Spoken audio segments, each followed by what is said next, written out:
Now we do that. Well, first of all, welcome to everybody here. Welcome to those who are live streaming. How many do we have today, Howard? We have many. We have almost half a dozen. There you go. So Thank you. we also start on time because now, have any of you seen the recordings of these sessions? No, I haven't. So you have watched them? Yeah. We're almost every week over 50 people in the church, 50 views. Now that 50 views is sometimes one person, sometimes it can be two people if a couple's watching. So just think that we have this group, we've got the group live stream, and we have 50 of at least 50 to 60 other people who are following this weekly. So that has grown significantly over the last couple of weeks. So that's why we try to start on time, because beforehand, then they'd have to watch us eating donuts and drinking coffee. And so Rick, if you could touch on too the sense of community, why we're not advertising this nationally. Oh, yeah. Howard and I had a good conversation about that. And what we're trying to accomplish here at Emmanuel is to create an internal conversation. Now, if anybody nationally wants to look into what we're doing, that's great. But that's not what we're trying to do. We're not trying to influence the whole ELCA or the Florida Synod or anybody else. We're trying to create an internal conversation because you have experts who are good at attracting a conversation around whatever their specialty is in the United States, right? We all have podcasts we love, and that's an easier, I would want to say that's an easier conversation because you don't meet those people, right? They're just out there watching your podcast. It's a very different thing to create an internal conversation in a congregation where we actually know each other. And you could say, oh, I really agree with that, or I disagree with that conversation, or I want to talk about that more. And so with our podcast, you know, with the Sunday Forum, with these conversations, it's to create an internal dialogue. And some of that, as you know, plays out on Sunday morning, because then you hear some text, but you've already thought about Proverbs or Ecclesiastes or, you know, whatever text word, Romans, Matthew, and then you're already deep into the material, and now you hear a sermon that's pulling out the material. You're just in a better place to deal with it. Let's say a lectionary Bible study, but also these as well. So we talked about how important that is, and in some cases rare, because often you're not in a group or congregation that has this ongoing dance with scripture. And that's part of the enjoyment, is the more capacity we build, the more people who are involved, the conversation at Emmanuel grows and grows and grows. And do we share that with other people? A lot of people, if they like something, they'll share it with their kids or they'll share it with their friends. But our goal is to create a conversation in your families as well. By the way, the Sunday Forum this week is entitled, you know, we're trying to just generate conversations at home. What's wrong with men? So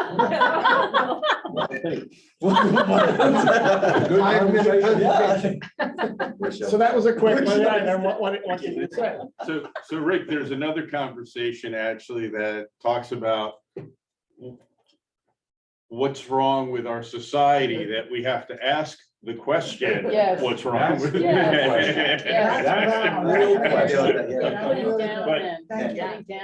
But I'm looking forward to hearing yours. Which is why we create the internal conversation. Oh, man. So there are a lot of statistics. So there are a lot of statistics about how men and boys are not doing well. And it's so people on the political left and right are all recognizing this, and people are offering different responses. And one is, I think, along the lines of what you just said, what is happening in culture that creates this sort of massive change in how young men in particular are performing, but not just young men. I didn't know until I studied this, that 1 out of every 9 men in their prime working ages are pulling out of the job market. Yes, that is very true. Yeah, and so what is it about their, and it's about job satisfaction? 1 in 9, 1 in 9. Not for social So what do they do for security. money? It's happening, yeah. So they're ready to retire at 45, at 50. They're not continuing in their prime working time when you're probably gonna make, most men will make the most money. Right. But it's also all sorts of other statistics where women seem to be doing better and better. Let's say like college degrees, I think 7 out of every 10. Yeah. Sorry. So, and not to say that there aren't more issues there with women and what they're trying to achieve, but there's progress you can see there, where men, it's going the other way, and they seem to be lost. Why is that? And I think one would have to say there's a larger conversation. So I had this, this epiphany yesterday. Margaret knows this, because we talk about my next podcast next week that I'll film on Monday is going to be on the Barbie movie. The what? The The Barbie. Barbie movie. Make me go see. More than millions of dollars, and that's sad. Yeah. So it's just a fascinating movie where it's about her liberation, Barbie, and the complexities of mothers and daughters all trying to deal with Barbie over many years. However, my take on it is it's all based on Genesis 2. It's all based on the Garden of Eden, Adam and Eve, and being thrown out of the garden. So if you go to see it, you got to buy something pink. I was the only man yesterday in the movie theater. I just want to tell you, the only one. And half of the women were wearing pink. They really got ready for the movie, right? It was really God. something. I went to the, Rick, we went to the movie yesterday and these 6 little girls came in. My gosh, it was the pink hat and the fur and, oh, I mean, it was hysterical. I have the picture. I wish I'd sent it to you. It was absolutely hysterical. Did David go? Well, we didn't go to that movie. We just, Wow. no. We saw Oppenheimer, which I strongly Oh, yeah. recommend. Okay, and I'm gonna do Oppenheimer the week after. Oh, okay. And each time it's just to say, these are big movies. We haven't had a really big movie in Yeah. a long time. Yeah. Barbie is a big movie because it's well written. This is a clever movie. And so I came out and my daughter wants to discuss it with me, of course. Margaret has given me props, so now I have a Barbie and Ken for my video. And so with my daughter, it was interesting because I asked her about her Barbies. I remember she had played with Nina's Barbies. And her response, which took me just by surprise, was, Mom, me and Barbie, we had a very complex relationship. However, what does that mean? It's just a doll. But Nina was caught she loved her Barbies. It took her back to her childhood, pleasant memories. But is this the image of a woman I want to give to my daughter? And kind of fought internally, but then finally she let her play with Barbie, but then took Barbie back because she didn't want Stephanie to ruin them. She wanted to keep them for wanted to keep them nice, put it back in the box, And so that's why, so I said, Stephanie, do you have them now? She said, oh yeah, finally, I got the Barbies, when I was old enough, right, not to play with them, but to take care of them. That's what I We had interpreted. action figures. So anyway, Stephanie wanted, one of the protests, Barbie, brings up a lot of protests. Like some women would say, I'm not your Barbie, if they're trying to claim their independence. The film's all about that, by the way, all these complexities. And Mattel gets skewered in the film. Will Ferrell is the CEO of Mattel, so you can imagine how that's going to go. So anyway, there's just a lot of complexity, but I wanted to bring out particularly the biblical notion, because in the Bible, right, Adam is first and Eve is his Helpmate. in the Barbie mythology, Barbie is first created and Ken is her helpmate. And see, we had 4 boys at home. I didn't understand Barbie at all. So this is all brand new information for me. And when Nina brought out Barbie, it was not something I was invited. I wasn't invited to any of the parties. So I didn't realize that Ken and Barbie were not dating. Ken is just Ken. He's just there. He's not really, and that comes out in the film too. Ken is losing his identity. So I'm thinking about the masculinity thing. Ken without Barbie. And so he's once a romance in the film with Barbie. I hope I'm not too many spoiler alerts here. Once romance, and she always says, no, no, no, no. Not, you're just Ken, which is quite a line, You're not my boyfriend. We're not going to get married. You're just Ken. He's a toy boy. Whoa. Very much so. No. But actually not. He's not even that. Internet's called He- toy boy. There is no, in fact, the film ends Uh-oh. on a high note. That's good. Should I tell you or not? No. Go ahead. No, just tell us if we're gonna cry or not cry. No, Howard, you'll cry. No, You'll cry. I'm not going. If you've got a daughter, it just brings up all sorts of, and it's complex, so it's not just a simple allegory or something. So anyway, but then Oppenheimer will come afterward Yes, again. good. I'm really looking forward to that as well. So I think that raises up big issues that are biblical as well. What do you think of our conversation earlier about Fred Astaire and Ginger Rogers? And what a man's role is in dancing? Leader. You should lead. Well, See, everybody thinks that's the case. yeah, It's so not he's gonna actually- question, so we'll bring that up, but I think the part of the masculinity was how do we then at church, are there ways where we can model that and define masculinity and femininity together? That they shouldn't be separated, they shouldn't be defined separately, because finally, our roles are always together socially. And do we do that well at church? Do we model some of these things that, even things that are changing? How? I have to go back a little bit because women, girls, were just not part of the male culture or of the culture at all in biblical times. I'm doing another Bible study, but it says Jesus came to straighten that out. He came to lift women up in their shame, but to lift them out of shame into their mercy. And see, this is the conversation about what is a man's role in dancing? And how many of you think the man's role is to lead? Okay, now, if you really watch great dancers, what the man's role is not so much to lead, but to guide and elevate his feminine like partner that. to a higher level. Especially in And that's- ballet. And when that happens, you go, Literally, wow, Literally. what did they just do? It's not the man leading, he's guiding to elevate his partner. So And she can that's. show off her dress and her legs.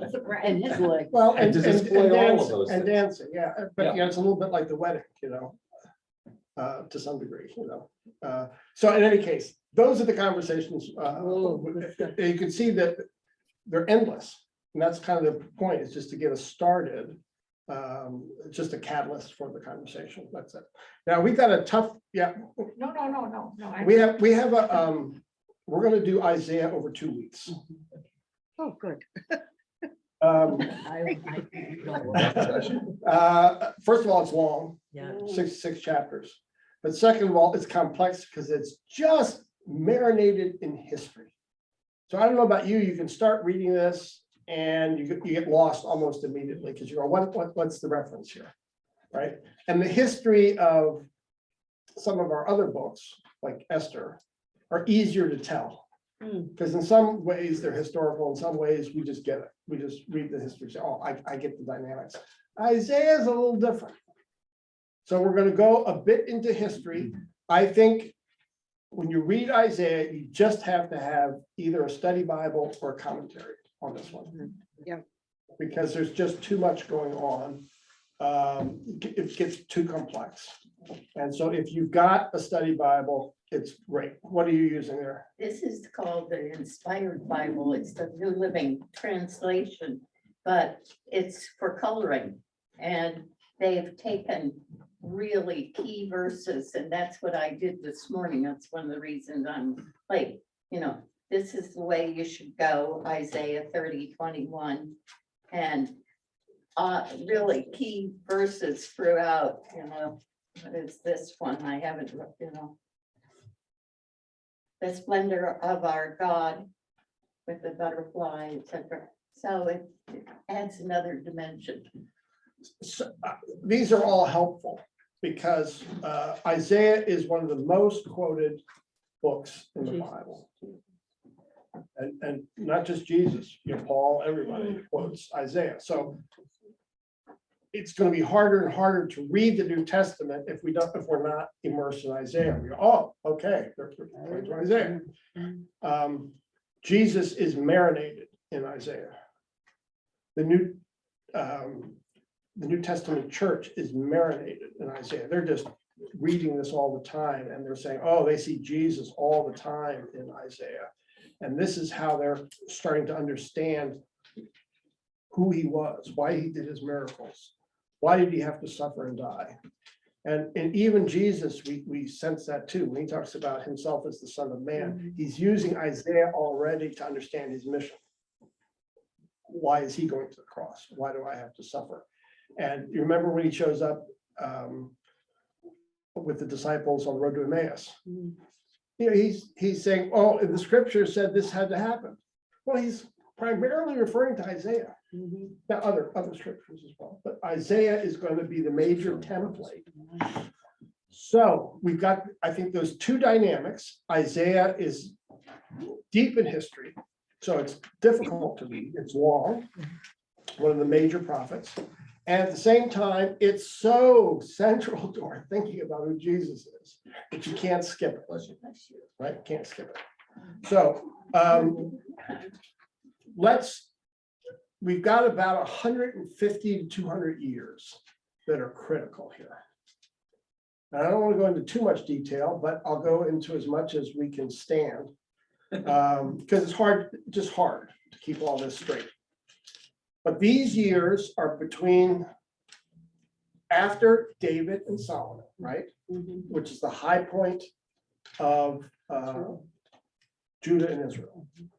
And if we got a map here, we can take a look at but we're going to see a little bit the northern and southern kingdom. We talk about that all the time. They're united under David and Solomon. Afterward, they're divided, right? We know that.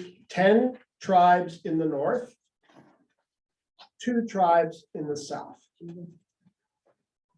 And they function that way for almost 200 years. I'll just use round numbers here. Rick, does the Bible ever say why they divided, why they could not form an alliance? Well, they had an alliance. David is the one who brings the alliance together, and that's why he's considered so great. And he establishes the capital. And then all worship has to be where? Jerusalem. And people in the north disagree, and you get kings who all want power. And so it's just the human dynamic of power. Same thing in Israel today. They Same. haven't learned a damn thing. Oh, it never changes the whole. Put that in the notes. Edit that out, Howard. Yeah. Beep. So for about 200 years, you've got the 10 tribes in the north and the 2 in the south. And that's where our story begins. Now, Isaiah is going to start. So let's just get 2 dates in mind. And we want to hold on to those dates because everything revolves around the 2 dates, which will be the destruction of the northern kingdom and then the destruction of the southern kingdom. And these are the ones we have to hold on to, and then we can play a little bit more with history around that. So I'm going to see. He said it was over taxation. Now here you're watching, before I go over there, here you're going to see the world at the time of Isaiah, you can see that the little brown here, that's the southern kingdom Hang on one sec. called Judah. Let me move this. Okay. Oh, Thank you. And just as an Back to aside, Judah and Benjamin. for our friends that are online, on our screen, we've got two maps. Unfortunately, I'm only able to share one of the maps. So our friends on this who are remote are seeing this map, not this map. Okay, so if you see the Assyrian, especially those who are online, the Assyrian Empire, 745 to 701, under Tiglath-Pileser, Sargon, and Sennacherib. Don't have to remember those. Good. But if you do, you'll impress all your neighbors. Or confuse them. One of the cool things about this map is you can see we're going to focus on the emerging kingdom of Assyria, right? Because they're going to come down. Syria over here, you can see in the room what present day, it is part of Syria, but it's also portions of Turkey. It also has portions of Iraq and Iran. Oh, okay. So you can see it includes little bits of a lot of the future empires. Now, if you've been to Turkey, if anyone's been to Turkey, you go to any of the museums, all they talk about are the Hittites, because that's sort of their origin tribe, so to speak. And so you get all of these great museums who have Hittite remnants and artifacts, which are really quite interesting. So we're not looking though at the Hittites. We're primarily interested in these major kingdoms. You have Assyria that's emerging now at the time of Isaiah, who will come down and destroy the northern kingdom. Okay, that's coming. But Babylon is coming pretty fast. Isaiah sees that. Even though he prophesies the destruction of the northern kingdom to Assyria, he says, oh, but here's who's emerging. And we know that too. That's how we talk in our own newspapers. Well, the American economy is prominent, but the Chinese economy is going to overtake the American economy, and by whatever time, or here's who's emerging in Africa, or here's who's emerging in Latin America. And then these pundits, experts, will tell us what they think is going to happen in the future. That's Isaiah. He's like a religious political pundit, a religious political pundit. He sees things theologically and what God's doing, but he's very aware of the movements, the power dynamics of the world. So what we're watching is Assyria, Babylon's going to emerge, and basically what the empire that Assyria builds, Babylon just takes it over. Oh, and then future, it'll be the Greeks will take over that one, and then the Romans will take over that one. So as they're expanding the empires, the next person who wins the power struggle gets the whole pie, gets everything. Now, who's the other player? We're going to talk about him a little bit today, but who's the other player here in this world power game? The Egyptians. Money. And they're very powerful as well. Made a deal. And so part of why Assyria wants to conquer this area, one is they get seaports. Commerce, yeah. So economically, if they've got access to the Mediterranean, that's a big deal. But secondly, they want to buffer over against the Egyptians. So you've got the Babylonians, the Assyrians here, the Egyptians, and the Hittites. Those are kind of the four powers. The Hittites have not really emerged yet, but they will. But here we have the Assyrians. The Egyptians, of course, have always been quite powerful in the region. And then the Babylonians will come pretty soon into the game. And Isaiah knows all this. He's an insider into all these conversations. So that's the question now. When we follow up, what advice is he giving to the rulers both of the north and the south? All right. Now let's look at the board just briefly. And we can't do that with those online because Howard just stepped out of the room. So I'm just going to point to it because otherwise you get lost. Isaiah, let's remember, first of all, 1,000. Think 1,000, that's David. So now we're talking 250 years approximately after David. So as Americans, that would be like us talking about George Washington. Hmm. Do we remember George Washington, Ben Franklin? Sure. We got museums, we have books, and they've left a legacy. So in Isaiah's day, do they remember David and Solomon? Absolutely. But that was 250 years ago. Hmm. So here's what we got is 722 is the fall. Really, sometimes they'll say in your Bibles, the fall of Ephraim. Ephraim was short language for all 10 tribes in the north. Who was Ephraim? When you read that in the Old Testament, because sometimes they call it the northern kingdom, sometimes they call it Israel. He was the son of Joseph. He was the son of Joseph. Now think about that. So what does that mean? He was the son of Joseph. Who was Joseph's first wife? Leah. No. Jacob's, I'm sorry. This is Joseph.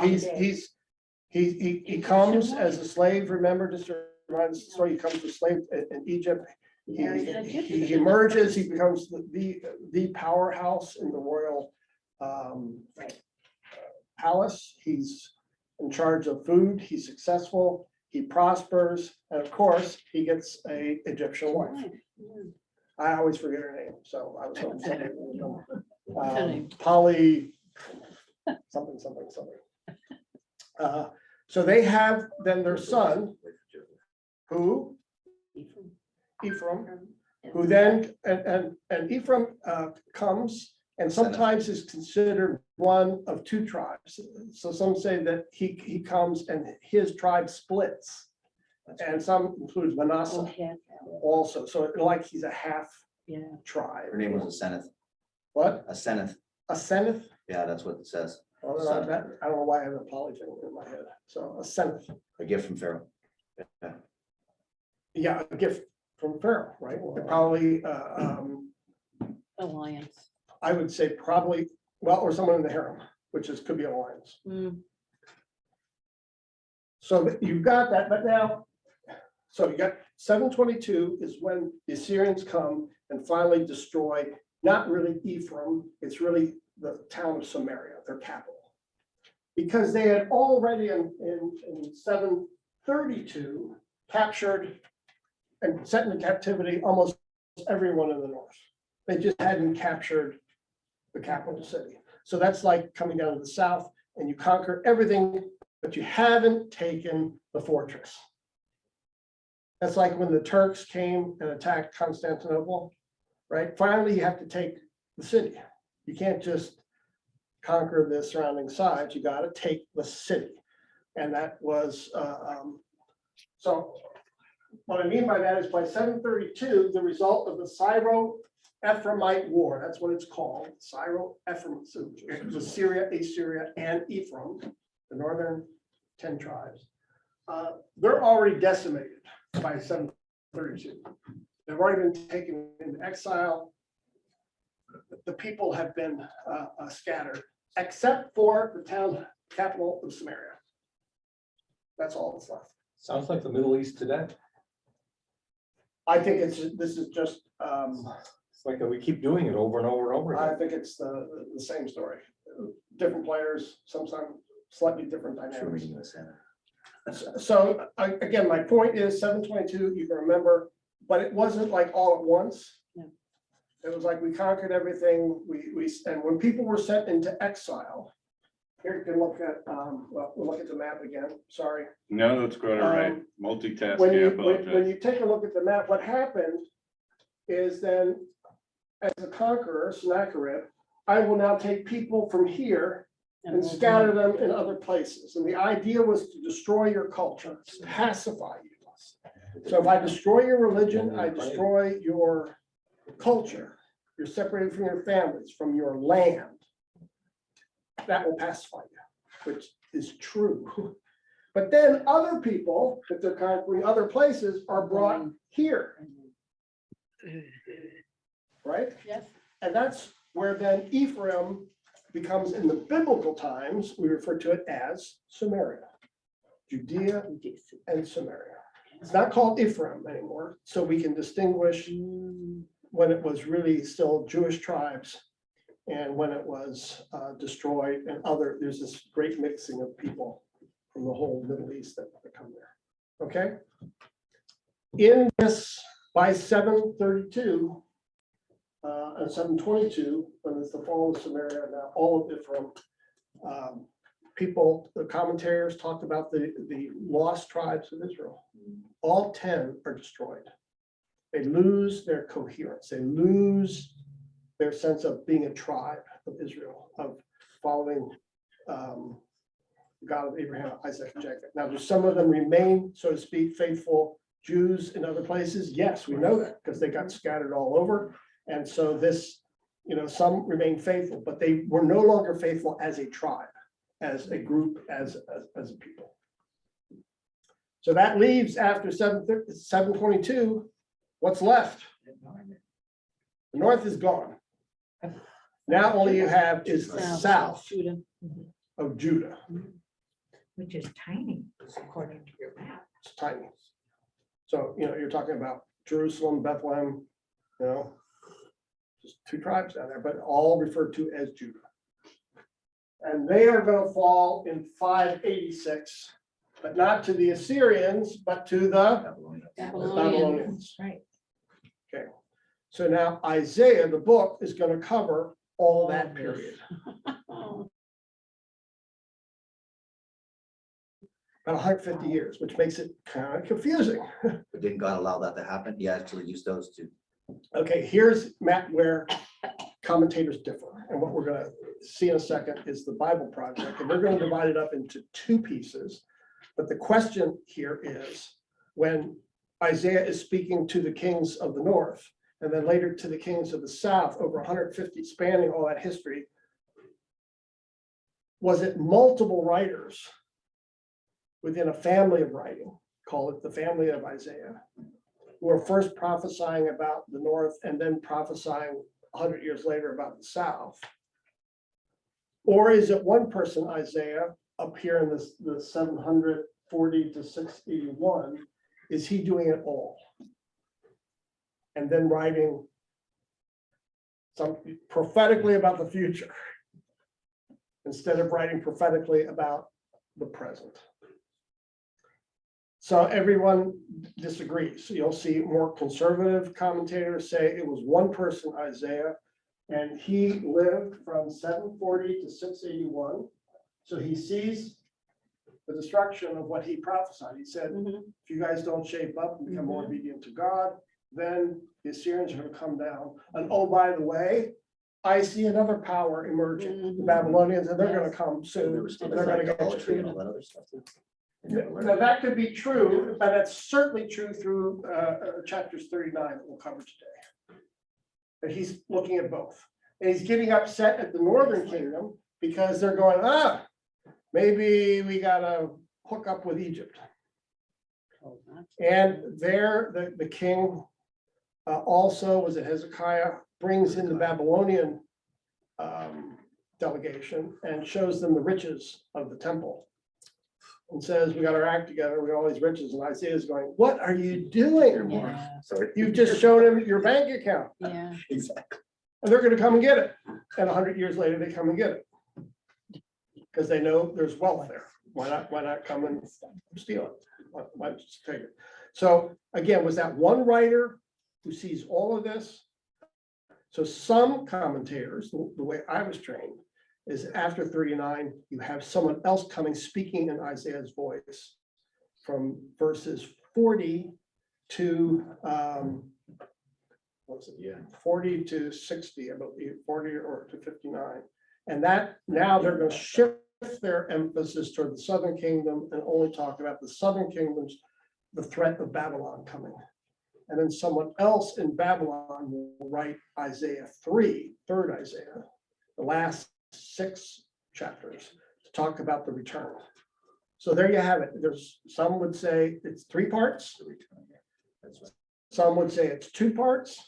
In other words, 2 writers, and others say no, one writer did it all. And then the debates start. Very interesting. Rick, to put this in some historical perspective, I'm trying to put this in a larger picture of what happens in the next, between the end of Isaiah and also the time of Christ. There are two more conquerors that happen after this. There's the Greek conquering, and I don't recall anything in the Bible, and I could be wrong because you're an expert at this, of any of these turmoils going on when the Greeks conquer, but there's a whole lot of turmoil when the Romans conquer. So we've got like turmoil, then it seems like there's a period of peace under the Greek rule, and then another period of turmoil under the Roman rule. Yeah, Am I yeah, correct? yes, or and no. missing anything? No, the Greeks, there was a lot of conflict Oh, because no, they brought in it's- Greek culture. And that was still a pagan culture. But they also brought in things like sports, like wrestling, Olympics. Olympics. And those exposed. So do I have my boy get circumcised and wrestle naked, which was how wrestling was done, all sports were done naked, where then they can see either that my boy is circumcised or not circumcised. So they can tell whether I'm a good Jewish family Yeah. or whether I've given into Greek culture. I mean, we have some of the same stuff today, right? I mean, there's things in our culture where we say are not appropriate for a Christian, but they're accepted in our culture. And so we put up with it, we're tolerant with it, right? But at some point, there's usually some conflict that we go through where we say, well, I could tolerate that, but I can't tolerate this. And so there was real tension when the Greeks came. It just became more pronounced with the Romans because of their they were an occupying force. Yeah. The Maccabees was what, 160? So I have to look and see more detail Doesn't Jesus quote Isaiah in the New Testament? on Oh, it. yeah. Oh, Yeah. Does he- The most quoted. And does he quote from the prophetic books, the so-called Deutero Isaiah? When Jesus quotes Isaiah, he's quoting from 44 to 60, or, in that No, era. Oh, So from both books. Well, if Jesus is quoting Isaiah and not Deutero Isaiah. Oh, no, which he's is one book. quoting all of them. Yeah. Don't think of Deuteronomy, it's still, the editor puts this all together. Right, that's the controversy, but my own opinion is that Isaiah was written by one person. So what scholars look at is they look at some of the images and the historical references and the vocabulary. And they try to determine, is this one writer? Because one writer will use one vocabulary. If it's different writers, they'll tend, especially 100 years apart, they might use different vocabularies. And sometimes scholars, because they're experts in the field, know that certain words were not used at certain times, or certain words meant different things at different times. Just like we do. Like if you use certain words today, they mean something different than maybe 100 years ago. Jewish text. they say. Right? And so that someone would say, oh, the first thing that comes to my mind, I think we've used this before, 100 years ago, that man was really gay at the party. happy. My word. Happy. That's There you 100 go. years right. ago, he was happy. yeah. Today, he's still happy. But maybe not. Is it? So we did, and so if someone is referring to homosexuality, we'd say, oh, that's not a text from 100 years ago by using the reference Right. gay. That's the way it is in Isaiah. That experts will take a look and say, oh, there's some different language here, or there's some different historical reference. We think it might be a student of Isaiah, part of the prophetic line, and those were schools sometimes, they learned together. And they don't want their own glory. They want to say, I'm speaking like Isaiah would have spoken. This is what he would have said. This was his theology here. This is his view of God. And so Isaiah is certainly now in a power position because he can go in and talk to the kings, and he does. And he says, you're doing this right, you're doing this wrong. Don't work with the Egyptians, for example, if you're in the south. In the north, though, there is always, as we'll see, this prophetic idea of you're not living justly. You're letting corruption ruin you. So it's not just about empire and power. It's about you've abandoned God and the covenant. And you're going to pay a political price for abandoning God and the covenant. Now, first I want to look at Isaiah, the first verses, just before we see the video. Here we have a historical reference, right? The vision concerning Judah and Jerusalem. So that Isaiah, son of Amos, saw during the reigns of Uzziah, Jotham, Ahaz, and Hezekiah, kings of Judah. So that tells us, when I say it's 740 to 681, it's because we know when these kings were there. And some of you have actually seen Hezekiah's tunnel in Jerusalem, I would assume. Well, you remember it's during when the Assyrians and the Babylonians come, he builds a cistern underneath the ground so they can get to water secretly, so that the troops who are laying siege to the town don't realize that they're sneaking underground and getting water into the city. And it's a massive architectural project because they have two teams way far apart without any of the modern, measurement tools to measure, and they met in the middle. Wow. It's just amazing. And you can still walk through Like the English Channel. Hezekiah's tunnel Yeah, today. Channel. There's always a little water on the ground. Tunnel, yeah. This is an aside, No. because I was thinking about Hezekiah's tunnel because Jose just got back, and that was the first thing they did, is they walked through Hezekiah's tunnel. It was the first thing Nina and I did when we went to Jerusalem the first time. So we walked through Hezekiah's tunnel. First day. And you're underground, under rock, and it's thin, right? So a person can walk through, but you're not, No. there's not a lot of room, there's not a lot of room here. And so if you got claustrophobia, this is not the place to be. But it was for water and for people to go get water. And Nina had eaten something the first night there and got diarrhea right in the middle of Hezekiah's tunnel. Oh, baby. Not a fun. And you can't, there's no escape route. Oh. There's no way to get out, and we weren't on the front of the line, we're at the back of the line, we're in the middle of the line. She turns to me, it's diarrhea. Okay, what am I gonna do about that? So I inappropriately laughed. Which was not, I was gonna pay for that one, and so it was mind over matter. I'm just not going, because it's water, it's your line, it's just awful. It's the worst possible place to have diarrhea. We get through, again, it was just mental power that she got through. That night over dinner, we're all just in hysterics over the whole story. The next day, she feels fine, and the rest of us have diarrhea for the rest of the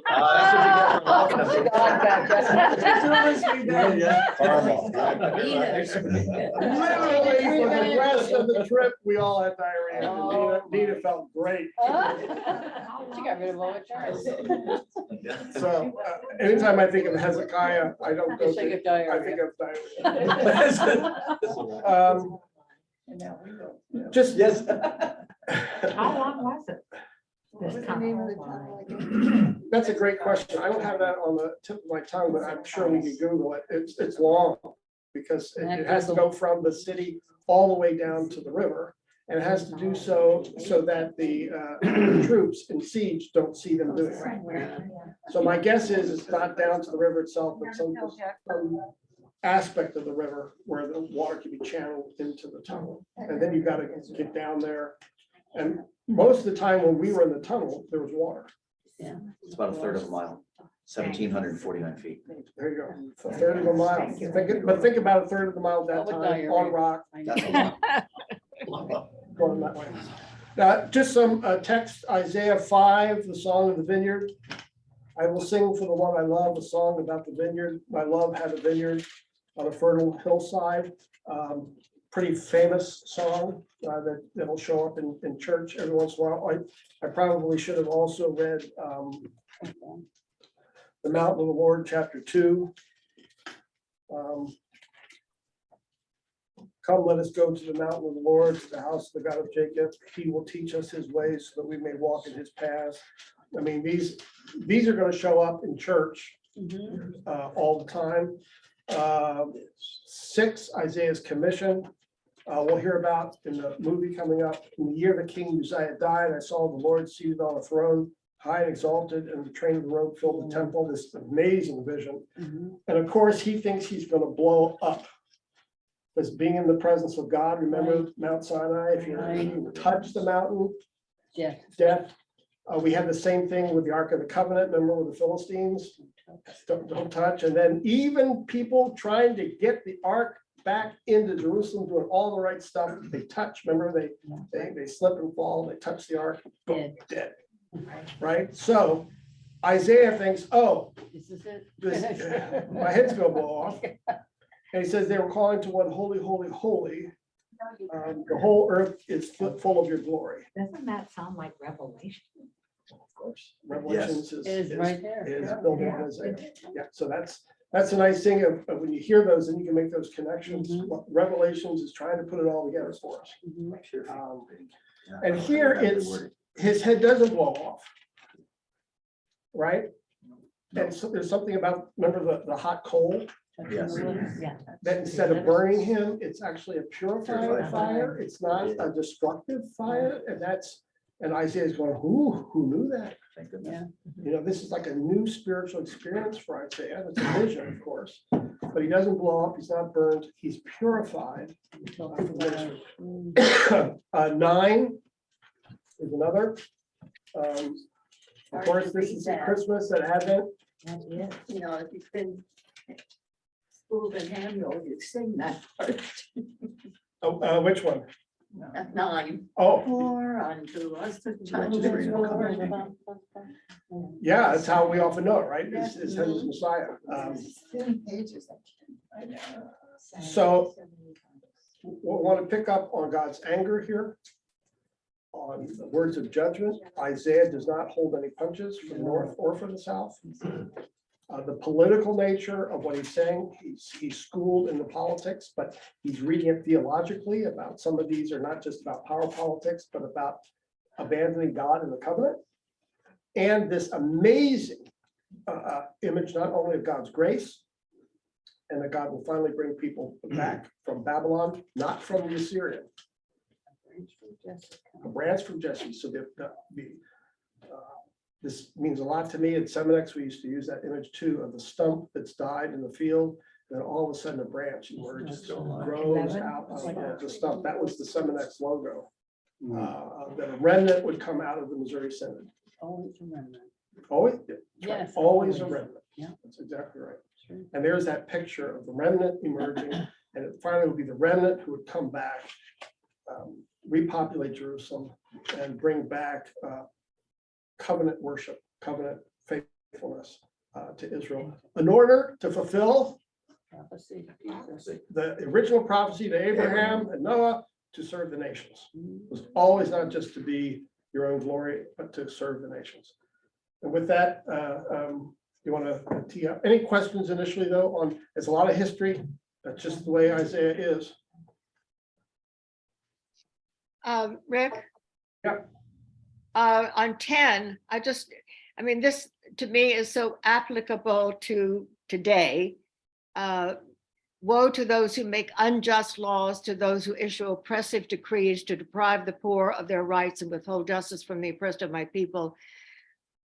You know, it's just, you could say that in today's world very easily as people try to do that. It's interesting, Lee, on that one, because if you look at verse 5, he sends the Assyrians to punish, right? Right. But they went too far.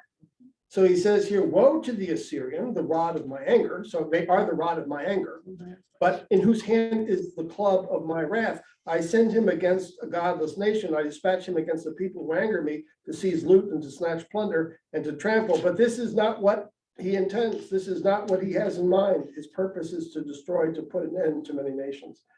So there's this sense, first of all, that God is also going to then punish the Assyrians for their overreach.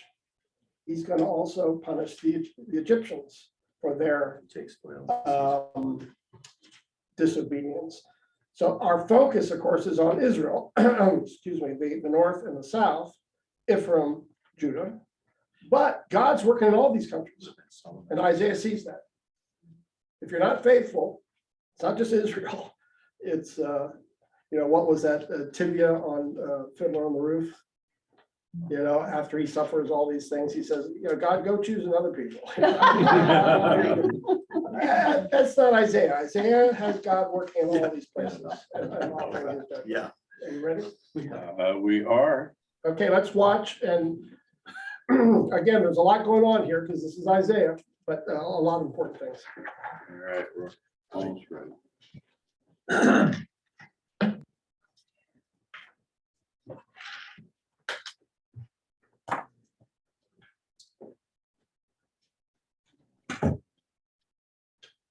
Hang on 1 second, folks. We're hanging. Thank you.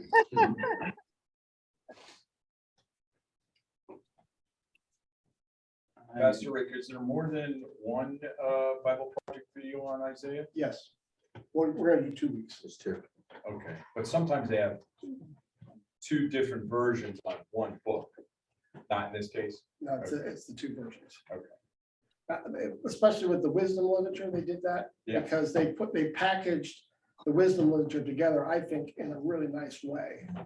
So first of all, they're as we saw, introducing Ecclesiastes and Proverbs and Job together as wisdom literature, and then 3 weeks focusing on each of those. But then you had their description of each book separately. But there are other sources that give short versions of it, not just the Bible Project. If you look at YouTube, there's lots of them. Yep.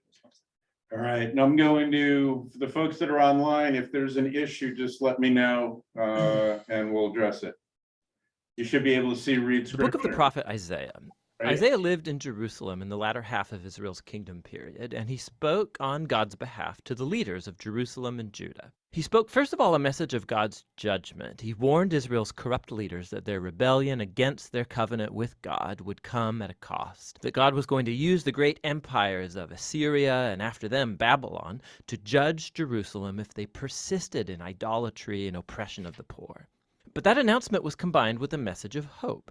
Isaiah believed deeply that God would one day fulfill all of his covenant promises, that he would send a king from David's line to establish God's kingdom, remember 2 Samuel 7, that he would lead Israel in obedience to all of the laws of the covenant made at Mount Sinai, remember Exodus chapter 19. And all of this was so that God's blessing and salvation would flow outward to all of the nations, like God promised to Abraham in Genesis chapter 12. And it's this hope that compelled Isaiah to speak out against the corruption and idolatry of Israel in his day. Now, the book has a pretty complex literary design, but there's one simple way to see how it all fits together. Chapters 1 through 39 contain 3 large sections that develop Isaiah's warning of judgment on Israel. And it all culminates in an event pointed to at the end of chapter 39, the fall of Jerusalem and the exile of the people to Babylon. But in chapters 1 to 39, there's also a message of hope that after the exile, God's covenant promises would all be fulfilled. And chapters 40 to 66 pick up that promise of hope and develops it further. In this video, we're just going to focus on chapters 1 to 39. The first main section focuses on Isaiah's vision of judgment and hope for Jerusalem, and it begins as Isaiah accuses the city's leaders of covenant rebellion, idolatry, injustice, and God says he's going to judge the city by sending the nations to conquer Israel. Isaiah says that this will be like a purifying fire that burns away all that's worthless in Israel in order to create a new Jerusalem that's populated by a remnant that has repented and turned back to God. And Isaiah says that that's when God's kingdom will come and all nations will come to the temple in Jerusalem and learn of God's justice, bringing about an age of universal peace and harmony. Now, it's this basic storyline of the old Jerusalem purifying judgment into the new Jerusalem. This is going to get repeated over and over throughout the book, getting filled in with increasing detail. So, at the center of this section is Isaiah's grand vision of God sitting on his throne in the temple. And he's surrounded by these heavenly creatures that are shouting that God is holy, holy, holy. And Isaiah suddenly realizes just how corrupt he and his people Israel are. And he's certain that he's going to be destroyed by God's holiness, but he's not. God's holiness, in the form of this burning coal, comes and burns him, but not to destroy. Rather, it purifies him from his sin. And as Isaiah ponders the strange experience, God commissions him with a very difficult task. He is to keep announcing this coming judgment, but because Israel has reached a point of no return, his warnings are going to have a paradoxical effect of hardening the people. But Isaiah is to trust God's plan. Israel is going to be chopped down like a tree and left like a stump in a field. And that stump will itself be scorched and burned. But after all of that burning, God says that this smoldering stump is a holy seed that will survive into the future. It's a small sign of hope, but who or what is that holy seed? The rest of this section offers an answer. Isaiah confronts Ahaz, a descendant of David and a king of Jerusalem, and he announces his downfall. God says that it's the great empire of Assyria who will first chop Israel down and devastate the land, but there's hope. Because of God's promise to David, he's going to send after this destruction a new king named Emmanuel, which means God with us. And Emmanuel's kingdom is going to set God's people free from violent, oppressive empires. And Isaiah describes this coming king as a small shoot of new growth that will emerge from the old stump of David's family. It's this king that's the holy seed from chapter 6. And the king is going to be empowered by God's Spirit to rule over a new Jerusalem and bring justice for the poor, and all nations will look to this messianic king for guidance. His kingdom will transform all creation, bringing peace. Now, you finish chapters 1 through 12 with a pretty good understanding of Isaiah's message of judgment and hope. But when will this all happen? Isaiah saw another empire arising after Assyria, and that's Babylon, who would also attack Jerusalem and actually succeed in destroying it. And that brings us into the next sections of the book.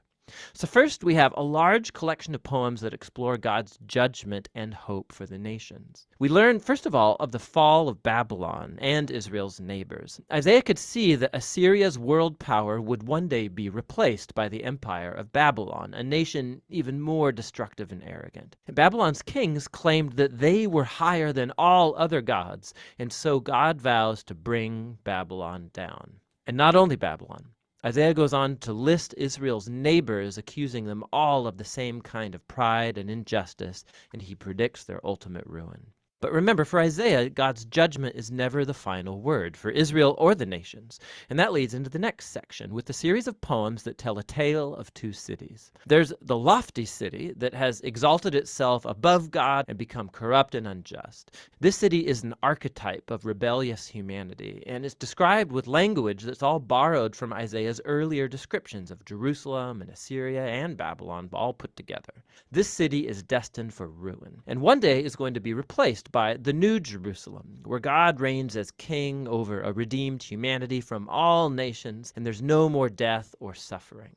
These chapters are the climax to this section, and it shows how Isaiah's message pointed far beyond his own day. It was a message for all who are waiting for God to bring his justice on violent, oppressive kingdoms and bring his kingdom of justice and peace and healing love. The following section returns the focus to the rise and fall of Jerusalem. And first we find a whole bunch of poems where Isaiah accuses Jerusalem's leaders for turning to Egypt for military protection against Assyria. He knows this will backfire, and Isaiah says that only trust in their God and repentance can save Israel now, which gets illustrated by the following story about the rise of Hezekiah, king of Jerusalem. Just as Isaiah predicted, the Assyrian armies come and try to attack the city, and so Hezekiah humbles himself before God, and he prays for divine deliverance, and the city is miraculously saved overnight. But Hezekiah's rise is immediately followed by his fall. So he hosts a delegation from Babylon, and he tries to impress them by showing everything in Jerusalem's treasury and temple and palaces. It's clearly an effort to make another political alliance for protection. Isaiah hears about this, and he confronts Hezekiah for his foolishness. He predicts that this ally will one day betray him and return as an enemy to conquer Jerusalem. And we know from 2 Kings chapters 24 and 25 that Isaiah was right. Over 100 years later, Babylon would turn on Jerusalem, come and destroy the city, its temple, and carry the Israelites away to exile in Babylon. And so all of Isaiah's warnings of divine judgment in chapters 1 to 39 lead up to this moment. He's shown to be a true prophet because it all came to pass like he said. But remember, the purpose of God's judgment was to purify Jerusalem and bring the holy seed and messianic kingdom over all nations. And it's that hope that gets explored in the next part of the book. But for now, that's what Isaiah chapters 1 to 39 are all about. So that treasure vault, you think that that's the remnants probably Solomon's basketball? Yeah. That and more, obviously. So any just initial reactions? Same old, same old. Doing the same thing over and over again, expecting a different result.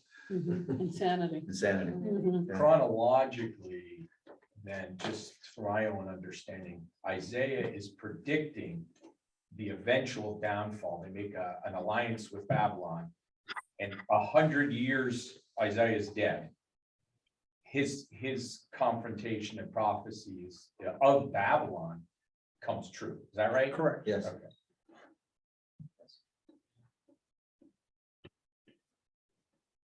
Yeah, it's, A lot. yeah. If you looked at this strictly from a strategic perspective, and you say to the children of God, what options do we have when we're being attacked from all directions? And then they engage in essentially unholy alliances versus how do we create a holy alliance? But do you really have the option in this particular case? You know, what do you do when you're outnumbered? This is the Ukrainian situation. So Ukraine, gets attacked by Russia. Ukraine then says, well, let's see if we can get an alliance with NATO. And NATO says, I don't want to fight the war, but I'll support you in fixing this. But NATO has at least some moral character as an ally. Oh. Whereas you look at other kinds of wars, all the wars that are going on in Syria and Middle East right now, they're all unholy alliances. Which country right now would you say is a trustworthy moral country that you'd want to align with? None, There are none. There are none. none. So Not now the you're US. stuck from a strategic perspective Definitely not us. of what do I do? Turn to God like Hezekiah did. And will that fortify you? And the answer is actually, yes, it will, but it requires more than just philosophy. So I think that's part of the story of Hezekiah. On the one side, Hezekiah is miraculously saved from the Assyrians. They come down after destroying the north. They come down to get the south. Mhm. Because again, they don't want any resistance. Smaller too. And they circle Jerusalem. It looks bad. And Hezekiah repents, turns to God, and is miraculously saved. No one knows what happened to those troops, right? But all of a sudden, he turns back, and goes home. And so, excuse me, I think the story is trying to say, you see Hezekiah, when you did it the right way, God saved you. It's kind of like a Jericho thing where it didn't make military sense, doesn't make political sense, but all of a sudden they get this amazing victory. But then he goes, wow, that's not going to hold. I mean, I need friends here. And he goes to Babylon because obviously they're the emerging power. And Isaiah's going, oh, wrong move, wrong move. And now I thought too, well, it was 100 years. That's a long time. On the other hand, that Isaiah was still right on those early predictions. 100 years to get that right. That's pretty impressive. Why didn't the southern kingdom and the northern kingdom support each other or help each other? They did sometimes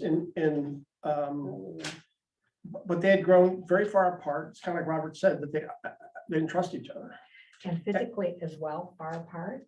No, they're right next to each other. That's kind of like, why don't brothers and sisters always get along? Well, maybe they're too close. I don't know. But in some wars, they aligned together, but not in the Syro-Ephraimite war. There, they did not. And to Karen's point, they should have. you know, this is an alliance that should have happened within the Jewish community, but they don't. And you went into some other parts of this in other programs where, you know, was it Habakkuk? I forget for sure which one it was, where they make an alliance. They make more alliances with the wrong. In the people. south, In the south, against the north, instead of, so they don't see each other as a unified whole. And if you look at what's happening in Israel now, and I've got a background in international relations, so I studied this stuff back when I was in college 50 years ago. And it looks like the same old thing, but what's happening in Israel at least seemed to have a moral center that enabled it to create alliances with countries like the United States and get support. Now what you see in Israel is the same thing you're seeing here, is the moral center is cracking and it's dividing up among itself. And if you were to predict coming back 5 years from now, what will be the state of Israel? If 5 years from today, what would you predict, given what you're seeing right now? Which is the same old, same old. So we're going to get our group, but I think that this is important because I think if I remember right, the Northern Kingdom breaks off and says, we are tired of the Assyrian rule. We're not going to pay tribute anymore to Sennacherib. We're just not going to do it anymore. And the South is going, wait a minute. That's what it said over. We're not in that. We don't want to play that game. So they divide on that. And often that's the way it is. One partner is just going to do something because they've had it and now we're going to have our independence. And the South said no, but in this case, Assyria wasn't concerned. After they beat the North, they're going to beat the South. Of course. But as we said, Hezekiah wins that battle, and that buys him a few more years of peace in the South, peace relatively speaking. And we know that that didn't last very long because Babylon was just teeing it up. And again, as we saw on the map, everybody, the Babylonians, the Assyrians, everybody wants that path to the Mediterranean. That's economic power. Now you can do trading. And it's the buffer between you and that other power down there, Egypt. Let's, if you want to pick out some of these texts are so beautiful. Like we said in 9, these are the ones that, emerge for us at Christmas. Because we've talked a lot about the politics, but the seed, that was a big part of the move, right? That we're planting new leadership, the seed will emerge, that's going to be a new king, a messianic figure who's going to be called Emmanuel. So boy, that's, all the flags are, and all the alarms are going off. Oh, I get it, what's going on here. So you can see why the early Christians and why Jesus, when he read this, said, that's me. All right, let's take 10 minutes. We can, and for those online, we'll put you in a small group so you can discuss it. Son of Solomon myself. That sounds like the American Revolution. Yeah. Taxation without representation.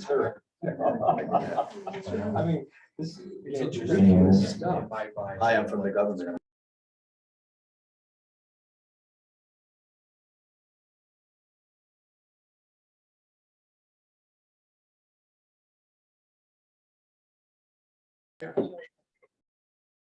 Okay, so I'm just reading this verse, has nothing whatsoever to do with Isaiah, but another book of the Bible. So why not to mess with children? A little girl was talking to her teacher about whales.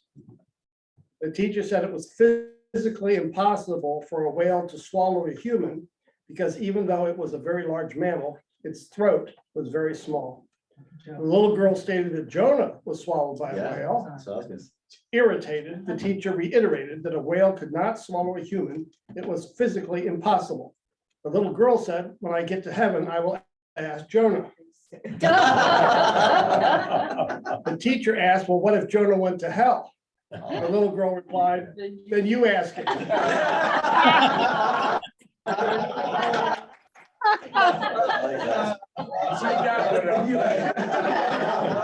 Out of the mouths of babes, I love it.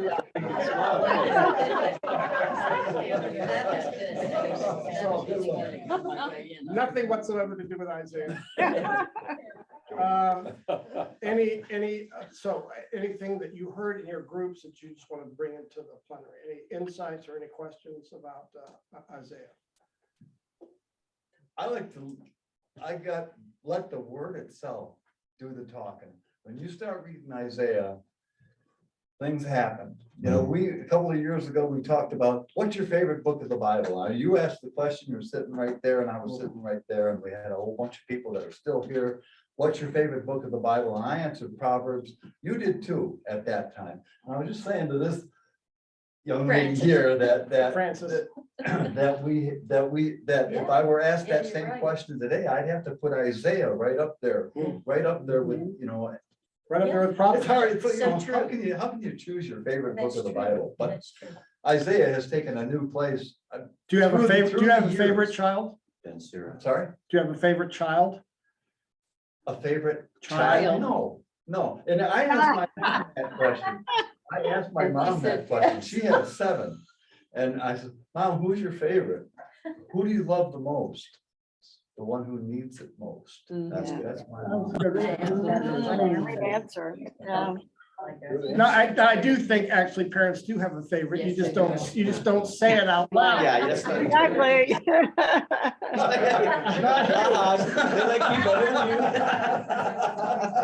Maybe I should add most of the time. There are moments. Ben Sira. Remember the smother brothers? The Smothers Brothers, mom loves you best. Other insight, I think it's really Just another great, part that we put in the- Patrick, because I think one of the problems with Isaiah is we just don't read it. We don't read it. It's a scarier book because it's long Okay. and it is historically fraught. You love it.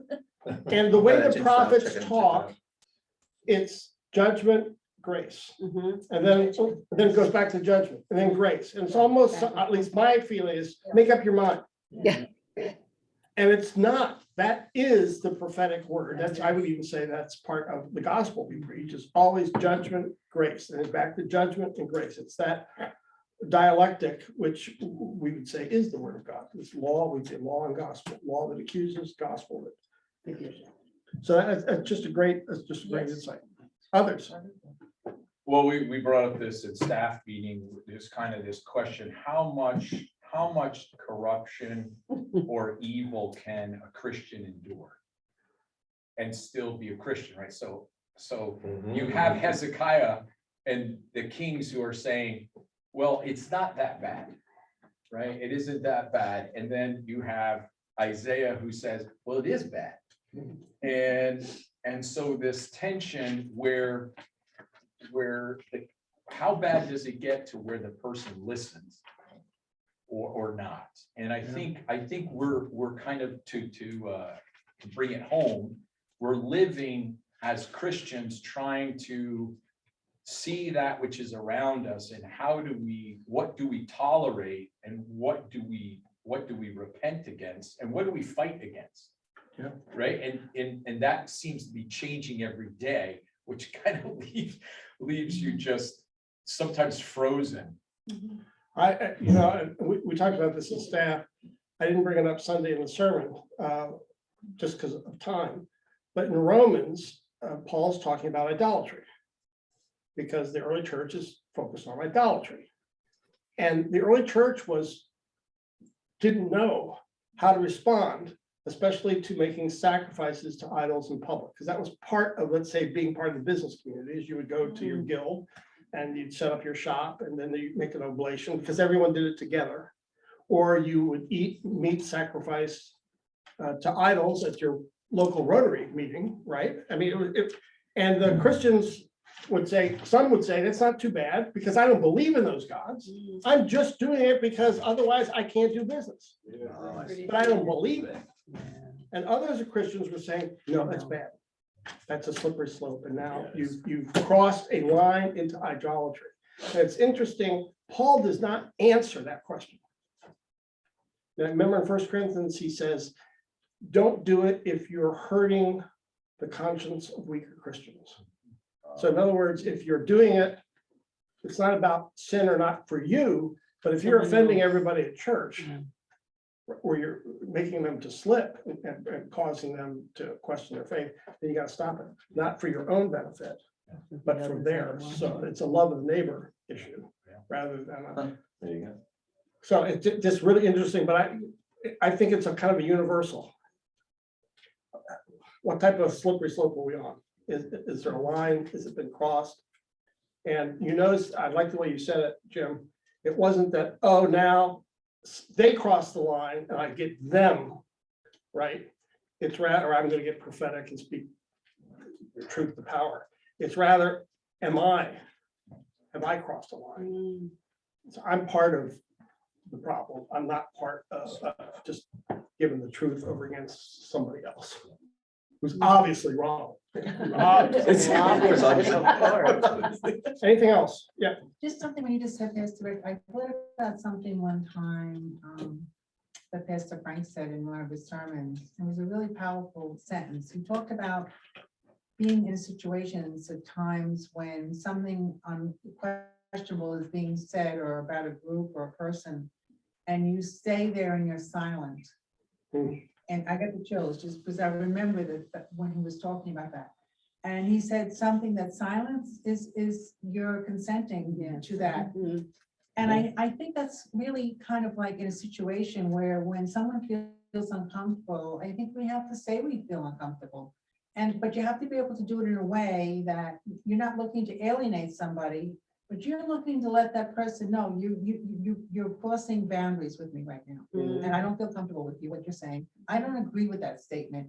I'm not against a certain group of people. And it really makes me think sometimes if I, like to be more conscious if I'm in that situation when somebody says something that I don't like to speak up. I think it's very powerful, and I think we agree, it happens all the time. Yes. And so we're socialized human beings, and so we're always going, if I say something here, even if I try to be as, Diplomatic. Yeah, you're gonna. even if I frame it within a joke, Right. to say I disagree, Right. will probably, unless it's a very, very good friend, right, tends to alienate.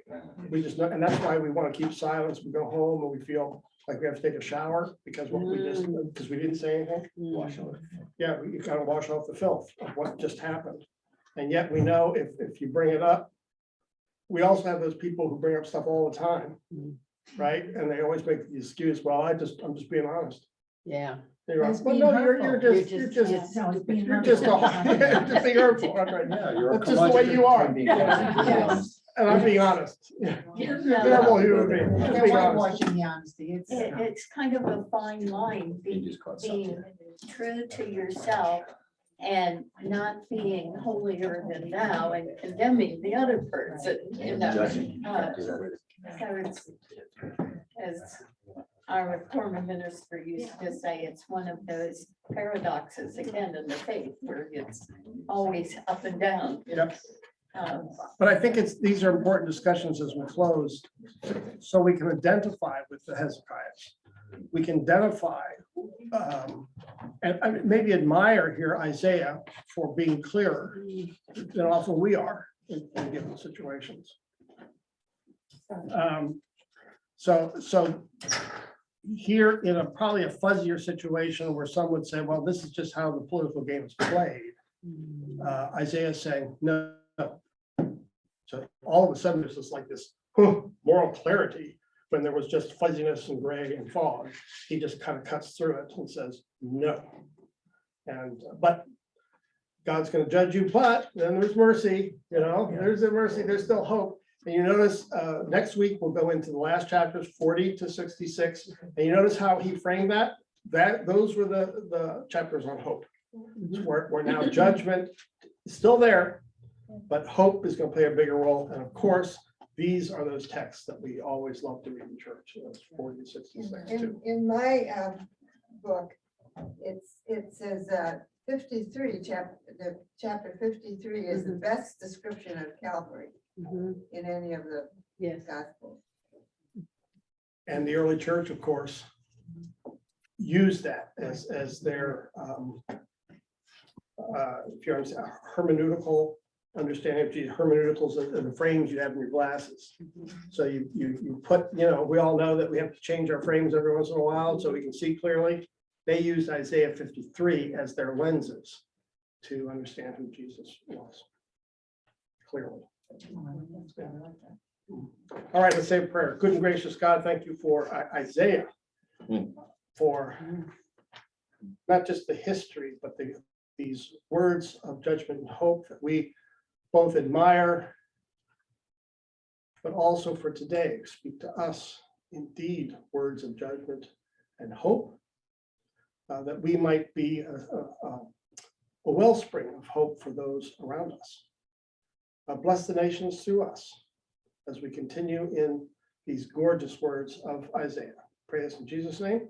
Amen. Amen. Thank you. Second Isaiah, or second and third Isaiah. Thank you, Mike. Thank you, Gene. Thank you, Lee. See you guys.